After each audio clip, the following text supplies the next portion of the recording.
the day we decided to learn modern dance and found out our hips have boundaries and rhythm left the relationship. You know that idea couples get when they want to shake things up, do something new together, strengthen the bond, maybe awaken some artistic side that's been asleep for decades?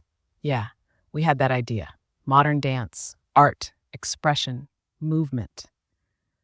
Or in our case, synchronized imbalance. It all started after we watched this video one afternoon. A couple dancing together, full of lightness, harmony, youthful energy. We looked at each other and thought, that could be us. Then we checked the couple's age. They were 17. But we ignored that because we're stubborn and optimistic, a dangerous combo in stereo. We found a class, Contemporary Dance for Adult Beginners.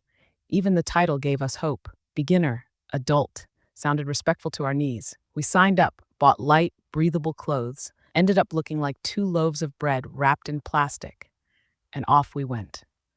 On the way there, we pictured ourselves dancing at some event, maybe even a flash mob at the local park.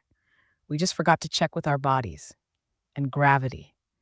We arrived full of energy until we stepped into the locker room. There was a guy dressed in a tight purple jumpsuit and mismatched socks.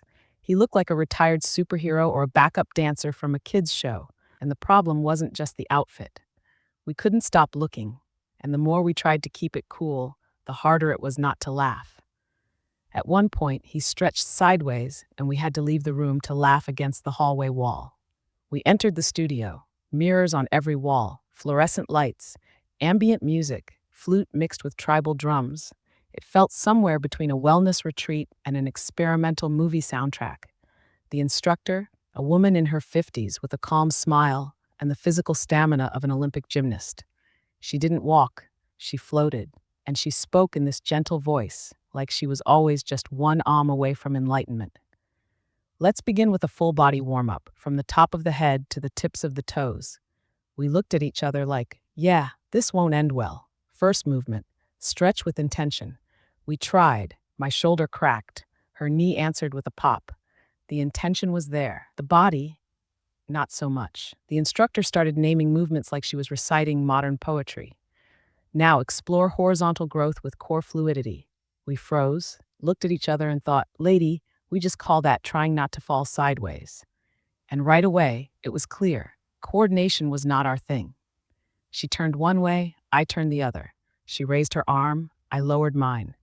If there was a song called Two Bodies, No Timing, it was playing just for us. Then came the humiliation.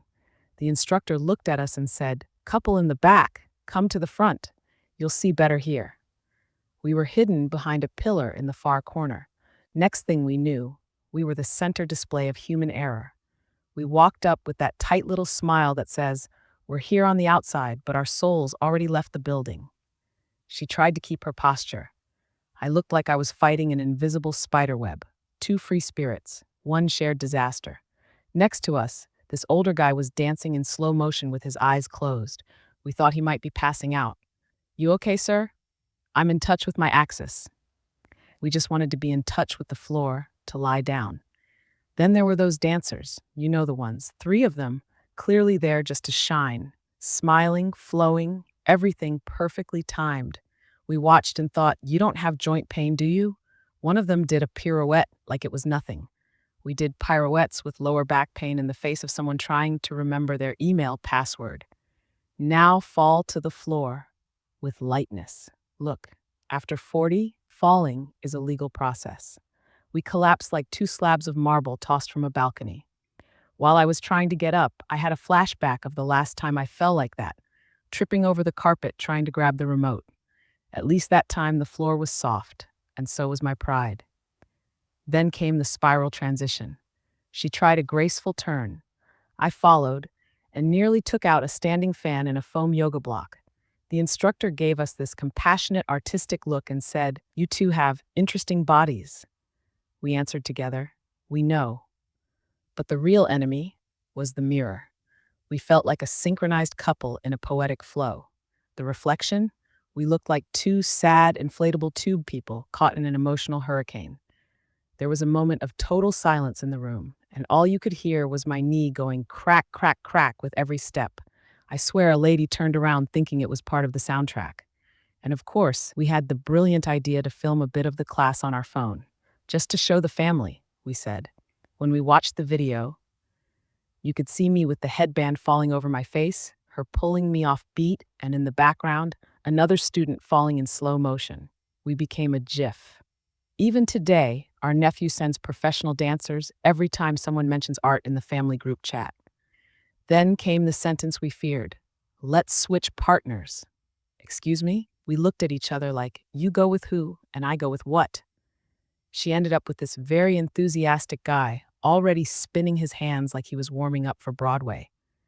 I got paired with a lady who pulled me like we were doing a silent slow motion two-step, and then I saw my wife and her partner smiling, spinning, whispering. Oh, the jealousy. I felt like I was in a dramatic tango. I almost shouted, "She's my partner in shame, show some respect." And that headband of mine slipped down like a blindfold.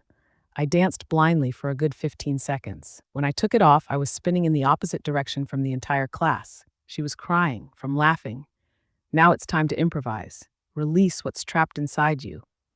And don't forget, dance comes from the face too. Express yourselves. We tried. She gave a serious artistic look. I made the face of someone wondering if they left the oven on. We decided to dance together again. We looked at each other, got closer, and smashed our knees together. It was a duet of confusion and pain. At the end of the class, the music turned slow and soft. Now dance with whoever you like, said the instructor. We looked at each other and thought, let's make this one count. It was the only moment we moved in sync. Slow, awkward, together. We hugged. She whispered in my ear, I want to laugh.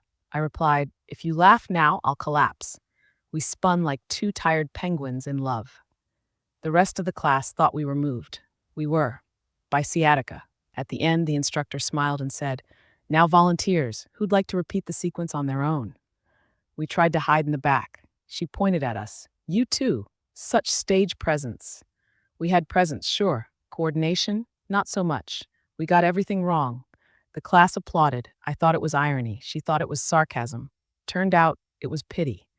The next day, we looked like a post-apocalyptic couple. She couldn't bend down. I couldn't stand up. We became a living art installation called Mutual Regret in resting pose, each with their own pain. She said my shoulder turned to concrete. I said my spine has its own Wi-Fi. It shakes when someone walks in the room. A friend tried to comfort us. Pain is part of the process of discovery. But what we discovered is that both our vertebrae can scream. The whole experience was eye-opening. We learned that our hips have their own personalities. That freedom sometimes needs permission from the sciatic nerve, and that expressive dance is beautiful, especially when done by someone else. But honestly, it was fun because we laughed, and laughing at yourself together is the most liberating dance there is. So, if you're in a relationship and feel the urge to reinvent yourselves, do it. Do it with courage, with stretching, and with a bottle of pain relief nearby. Now tell me, have you ever dragged someone into a new experience after 40? Did it work out or turn into this glorious disaster with a happy ending? Leave it in the comments. Who knows, the next story might be yours. And of course, if you enjoyed this tragicomic tango, like, subscribe, share it with your dance buddy. And remember, life is a dance. Sometimes we just dance with knee pain together. After 40, dancing isn't about rhythm, it's about dignity and making peace with your lower back as a team.